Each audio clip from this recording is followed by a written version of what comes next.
आ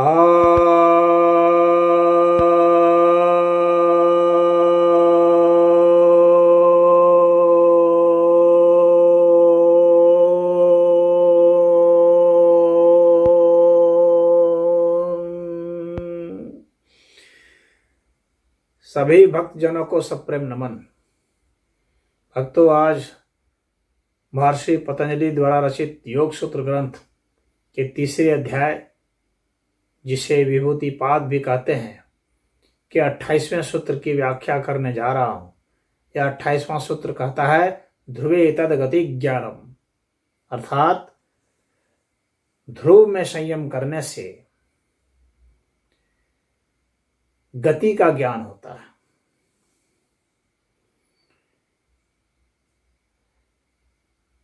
इसको कहने के पहले मैं एक छोटा सा एक प्रसंग आपको सुनाना चाहता हूं। एक जैन ऋषि थे, उनका एक शिष्य था। वह कहता था कि गुरुजी, आपकी मैंने इतनी सेवा की, इतने पीछे पीछे आपके घुमा,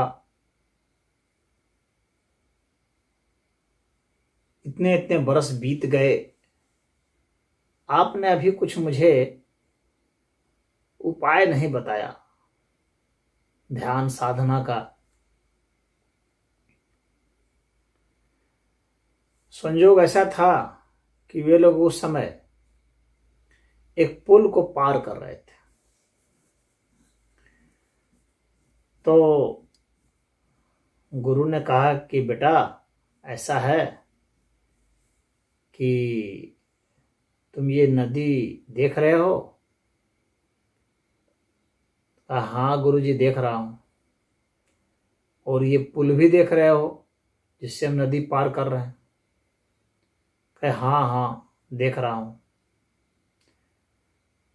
तो गुरु ने कहा कि तुम कहते थे ना कि कुछ मुझे बताया नहीं करने के लिए आपने अभी तक, तो आज मैं तुझे एक बता रहा हूं। और कहा कि देखो, ये नदी बह रही है और पुल यहां स्थिर है। कहा। तो गुरु ने कहा कि दोबारा तुम मुझसे तब मिलने आना जब तुम यहां बैठे बैठे यह देख लो कि पुल बह रहा है और नदी स्थिर है।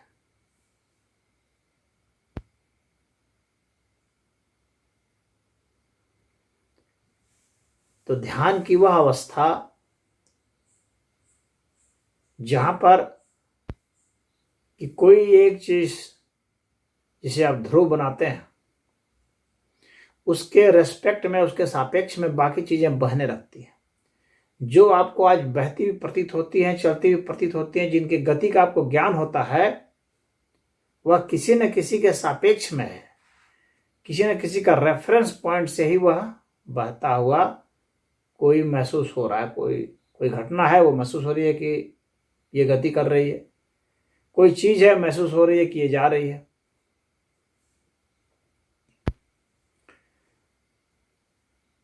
कभी आप देखे होंगे, आप ट्रेन में बैठे रहते हैं तो ट्रेन प्रतीत होता है कि हमारी स्थिर है, जबकि ट्रेन चल रही होती है। तो आप उसके सापेक्ष में वहां बैठे हुए हैं, तो गति के सापेक्ष में आप वहां बैठे हुए हैं, आप भी उसी हिसाब से गति कर रहे हैं, तो आपको लगता है कि मैं स्थिर हूं।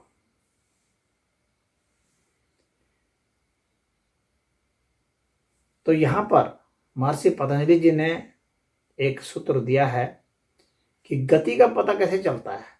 गति का सदैव पता चलता है किसी रेफरेंस पॉइंट से, किसी ऐसी चीज से जो ध्रुव हो, जो स्थिर हो।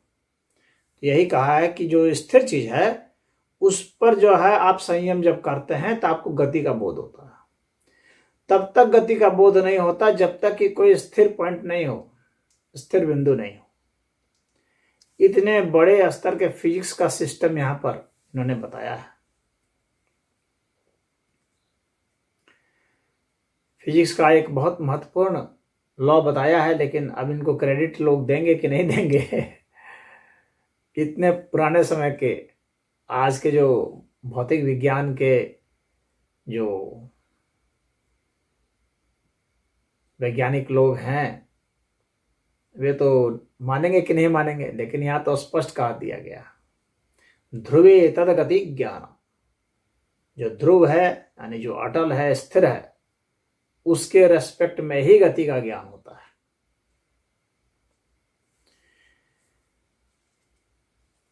तो यहां पर इसका तो यह एक तो इसका एक भौतिक शास्त्र के हिसाब से एक जो है मतलब हो गया। इसका एक दूसरा मतलब भी है, यह एक के सापेक्ष में दूसरी गति तो यहां हो रही है, यह तो समझ में आ रही बात, लेकिन यहां कुल जो गतियां हो रही हैं, एक तो रिलेटिव यहां पर गति हो रही है। आप समझिएगा, ये बहुत ही ऊंचा फिजिक्स का सिद्धांत है, जो कि आज के सिद्धांत से भी ऊंचा है। कैसे, वही मैं समझा रहा हूं। यहां पर क्या है कि सब यह मानते हैं कि गतियां हो रही है, एक गति हो रही है, दूसरी गति हो रही है। एक की गति को हम लोग को कैलकुलेट करना है तो एक के रेफरेंस में हम लोग एक गति कैलकुलेट करते हैं, लेकिन यहां हर चीज की गति हो रही है। तो कुल गति कितनी हो रही है, टोटल जो है एक साथ जो इसकी गति हो रही है, जो क्योंकि हम लोग एक तो अपने मान लीजिए मोटरसाइकिल पर बैठा हूं तो मोटरसाइकिल की तो गति हो रही है, या मान लीजिए मैं ट्रेन में बैठा हूं तो ट्रेन की गति हो रही है, और ट्रेन पर मैं चल भी रहा हूं तो मेरी भी गति हो रही है। मैं ट्रेन में चल रहा हूं, मेरी गति हो रही है, और ट्रेन की भी गति हो रही है, और मेरे भीतर कुछ जीवाणु होंगे, वे भी चल रहे हैं, उनकी भी गति हो रही है। और यह जो ट्रेन है जिसकी गति हो रही है, तो यह पृथ्वी भी चल रही है तो उसकी भी गति हो रही है। और यह जो सौर मंडल है वह भी चल रहा है, उसकी गति हो रही है। और हमारे भीतर जो जीवाणु चल रहे हैं, और हमारे भीतर में जो खून दौड़ रहा है उसकी भी गति हो रही है। वो जो खून दौड़ रहा है उसके भीतर में अणु परमाणु हैं, उसकी भी गति हो रही है। और यह जो सौर मंडल गति कर रहा है, तो यह आकाश जो गंगा है उसमें भी गति हो रही है। उस आकाश गंगा में जो है यहां पर जो पूरा यूनिवर्स है उसकी गति हो रही है। वो जो अणु परमाणु गति कर रहे हैं उसके भीतर भी इलेक्ट्रॉन प्रोटॉन है, उनकी गति हो रही है, क्वार्क है, उनकी गति हो रही है। सूक्ष्म से सूक्ष्म जो वस्तुएं हैं उसमें गति हो रही है, और विराट से विराट वस्तुएं हैं उनमें भी गति हो रही है। और ये सब एक दूसरे के भीतर है। तो इनकी गति जो है, अगर आपको इनकी कुल गति निकालनी पड़े तो ये बड़ा कंफ्यूजिंग हो जाएगा।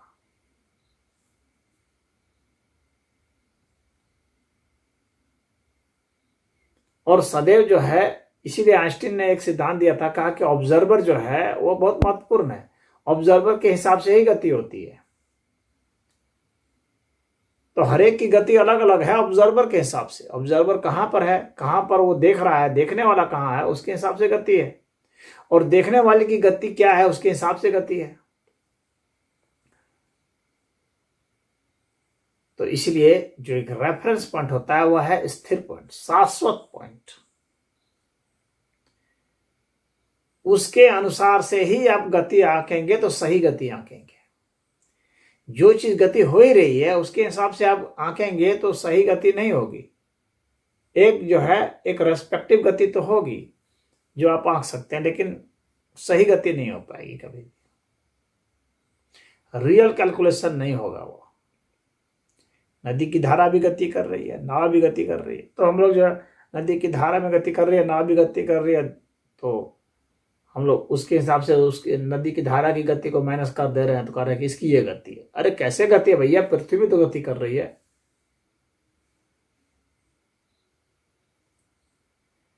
नदी की धारा गति कर रही है, नाव गति कर रही है, नाव के भीतर में हम हैं, हमारे भीतर भी गतियां हो रही है। नाव में भी कई कई एलिमेंट है, उनकी गति हो रही है। तो गति के भीतर गति, गति के भीतर गति, हम जो है हम लोग बिल्कुल कंफ्यूज हो जाएंगे। ये हम लोग को सिर्फ एक सहूलियत के लिहाज से कई रेफरेंस को छोड़ करके एक रेफरेंस को पकड़ लेना पड़ता है। वह व्यक्ति जो नाव की गति को आंक रहा है, अगर उसकी भी गति होने लगेगी तब तो बहुत कंफ्यूजिंग हो जाएगा। अगर वो भी सीधा नहीं चल करके गोल गोल घूम करके स्पाइरल घूम रहा है तब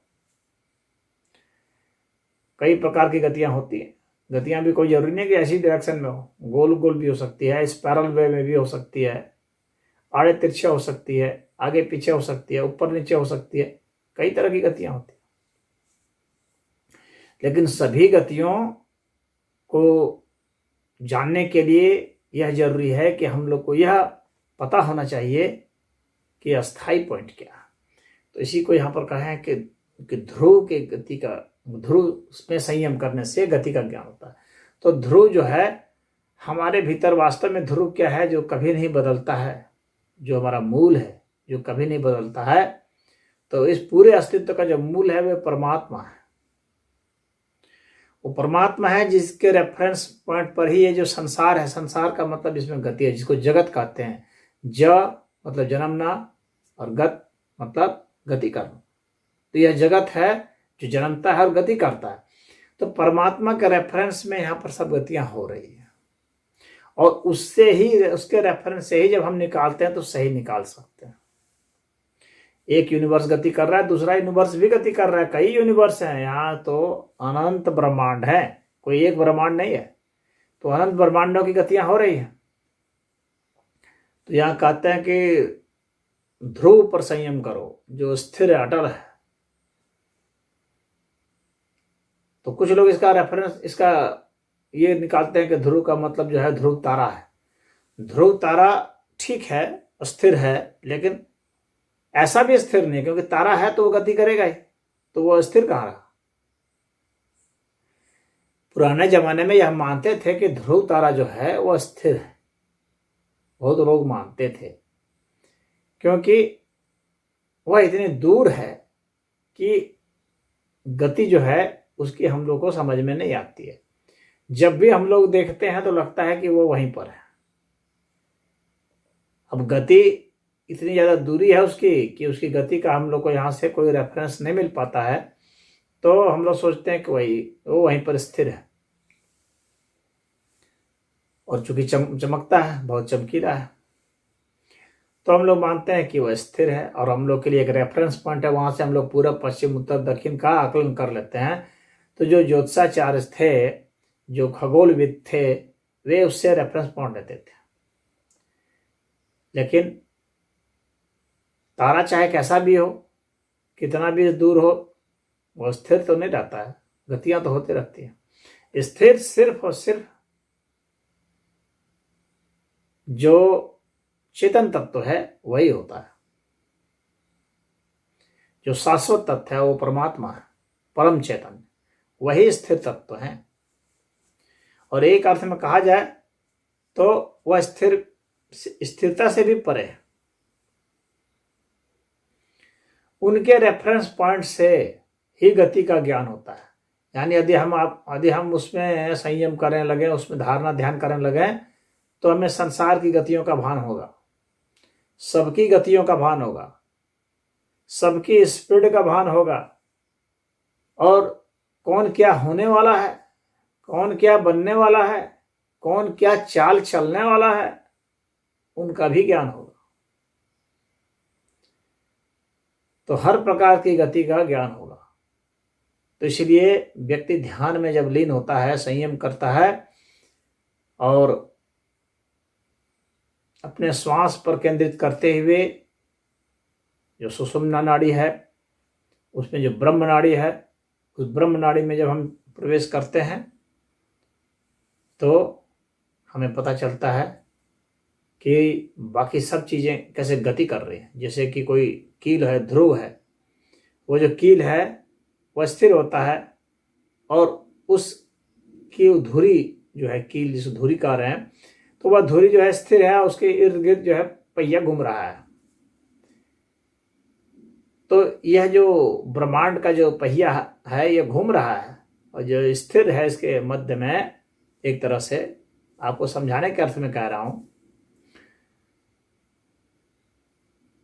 वह जो है परमात्मा है, जो शाश्वत तत्व है, वह स्थिर है, जिसमें संयोग और वियोग नहीं हो रहा है, और इसलिए उसमें गति नहीं हो रही। और इसमें संयोग और वियोग होता है प्रकृति में, इसलिए यहाँ पर गति होती है।